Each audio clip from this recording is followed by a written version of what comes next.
नाज़रीन ये वीडियो देखें, क्या ही खूबसूरत पैगाम है इसमें कि एक शख्स एक बेवा के साथ निकाह करता है,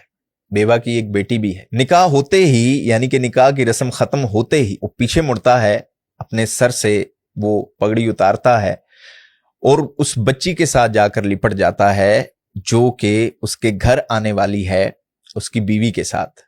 यानी कि जिससे इसने शादी की है ये उसी बेवा माँ की बेटी है।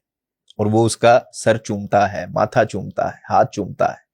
शफकत के साथ उसके साथ पेश आता है, उसे अपने सीने से लगाता है और वहां पर बैठे हुए सब लोगों को ये पैगाम देता है कि हाँ मैं इस बच्ची को अपनाने के लिए तैयार हूं। तो मेरे ख्याल में ये एक बड़ा अच्छा जेस्चर है कि अगर आप किसी बेवा के साथ शादी कर रहे हैं तो ये वैसे भी एक सवाब का काम है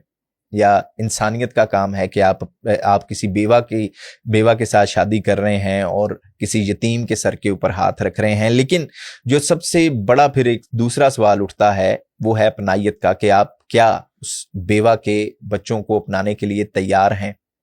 क्या आप उसका बाप बनने के लिए तैयार हैं। और फिर पूरी कम्युनिटी के सामने, अपने रिश्तेदारों के सामने एक बच्ची को सीने से लगाकर उसका माथा चूमकर ये जवाब देना या ये जेस्चर देना कि हाँ मैं सब लोगों के सामने इस बच्ची को अपनाता हूं, मेरे ख्याल में इससे खूबसूरत पैगाम और कोई नहीं हो सकता।